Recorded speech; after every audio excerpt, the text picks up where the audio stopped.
Nous sommes à Malmedy en juin dernier. Une dizaine de Raéliens distribuent des tracts incendiaires. Raël, le défenseur de la liberté sexuelle totale, lance une grande campagne appelée No Pédo contre l'Église catholique. La cible, les prêtres pédophiles. Curieuse campagne quand on sait qu'au même moment, des dignitaires raéliens viennent d'être condamnés en France pour corruption de mineurs de moins de 15 ans. Bon, c'est vrai que sur ces points précis, il y a appel, l'appel est suspensif.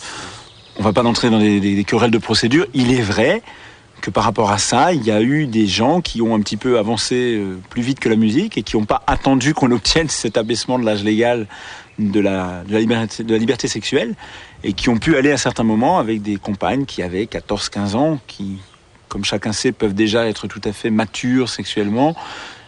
C'est, à mon avis, une erreur de leur part, à mon avis. C'est pas une faute, c'est pas quelque chose de dramatique, c'est une erreur. En 1997, à Carpentras, des Raéliens sont condamnés à 5 ans de prison pour viol sur une fillette appartenant au mouvement.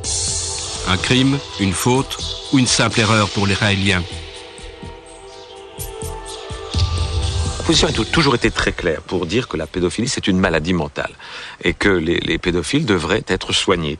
Ils sont un problème, ils sont un danger pour la société, ils sont un danger pour les enfants. La position est très clairement expliquée sur notre site internet. Et donc, on est pour la liberté sexuelle des adultes. Et la liberté sexuelle des adultes, uniquement. Apocalypse, le bulletin de liaison du mouvement raélien, a traité des relations sexuelles entre enfants et adultes. C'était en 1986. C'est une sexualité différente, marginale certes, mais néanmoins enrichissante et épanouissante tant pour l'enfant que pour l'adulte.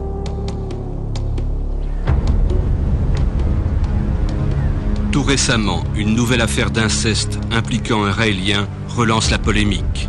Après 13 ans de mariage, Corinne F., une mère de famille de l'Est de la France, découvre que son mari est devenu Raélien. Un jour, il s'est réveillé le matin et il m'a dit « J'ai une mission à remplir pour les Elohim. » Quelle mission? Sauver l'humanité. Il nous éteignait la télé aux informations, soi-disant c'était négatif. Il a commencé à laisser pousser ses cheveux aussi, parce que soi-disant les cheveux longs, c'est des antennes pour communiquer par télépathie avec les extraterrestres. Il a changé de comportement aussi, ça c'est sûr, il parlait différemment. C'était plus le même. Il y a beaucoup de choses qui ont changé. En 1998, le couple divorce. Peu de temps après, le petit ami de la fille de Corinne lui révèle un lourd secret. Ma fille a un petit ami.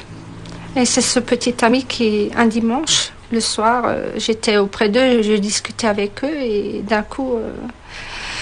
il m'annonce que ma fille a été agressée sexuellement par mon mari. Et qu'elle lui en a parlé, quoi. Et donc, ça a été très très dur pour moi d'apprendre ça, parce que c'est vrai, je ne pensais pas que mon mari aurait été capable de faire ça. D'abord, le soir même, j'ai appelé mon mari parce que j'avais envie d'avoir sa version. Parce que j'avais vraiment envie de savoir ce qu'il allait me dire. Et donc, quand je l'ai appelé sur son portable, et je lui ai demandé si c'est vrai qu'il avait touché notre fille. Et donc, il y a eu un petit moment de silence et tout de suite, il m'a dit oui. Selon Corinne, son mari se serait aussi attaqué à sa fille cadette. Elle l'aurait surpris dans une attitude pour le moins équivoque. Il lui a appris la masturbation un matin quand j'étais en train de préparer le petit déjeuner. Quand je suis allée pour les chercher, il était en train de lui apprendre la masturbation. Il trouvait ça tout à fait normal. Elle saura comme ça, elle saura quand elle sera grande. J'ai hurlé quand j'ai vu ça, donc il a arrêté. Elle avait quel âge? Ma petite fille avait 7 ans. Et pour lui, c'était normal? Apparemment, oui.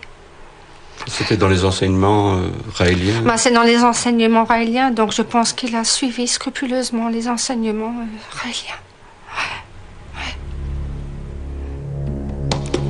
Dans le livre de Raël, Le vrai visage de Dieu, on trouve ses conseils aux parents. Ne rien dire à ses enfants au sujet du sexe, c'est mal. Leur expliquer à quoi ça sert, c'est mieux, mais ce n'est pas encore suffisant. Il faut leur expliquer comment ils peuvent s'en servir pour en retirer du plaisir. Il ne faut pas les culpabiliser, il faut leur dire c'est bien. Dans le numéro 63 d'Apocalypse, une Raélienne raconte avec détail et ravissement comment son grand-père l'a initiée physiquement à la masturbation. Elle avait 4 ans. Cet événement est présenté comme bénéfique pour l'enfant.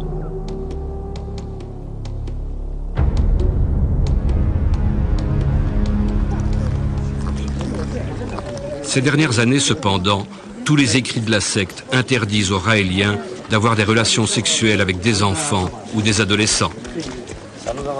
Pour éviter toute confusion, les Raéliens portent des bracelets indiquant leurs préférences sexuelles et s'ils sont majeurs ou non. Il y a des bracelets, alors on va parler de tous les bracelets, il y a des bracelets rouges, il y a les bracelets blancs, donc qui veut dire absence de sexualité, il y a les bracelets verts, qui signifie qu'on cherche quelqu'un mais sur la durée, donc pour la durée des stages, voire davantage. Il y a des bracelets dont je ne sais plus la couleur, c'est pas très important, qui signifie qu'on veut juste être avec sa compagne ou son compagnon. D'autres qui signifient qu'on cherche des aventures plutôt homosexuelles, ou d'autres bisexuelles. Et enfin, il y a des bracelets noirs qui caractérisent les mineurs, qui ont le droit de la sexualité, mais uniquement entre eux. Puisque bizarrement, la loi est ainsi faite que 2 mineurs qui font l'amour entre eux, ben, tout va bien. Mais s'ils le font avec une personne majeure, tout va mal. Donc les bracelets noirs sont une identification immédiate, danger.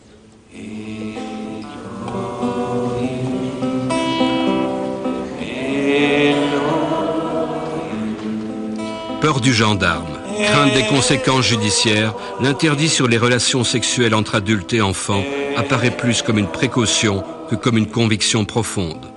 Quoi qu'il en soit, depuis les dernières condamnations, les jeunes de moins de 18 ans ne sont plus admis aux stages et aux grands rassemblements raéliens.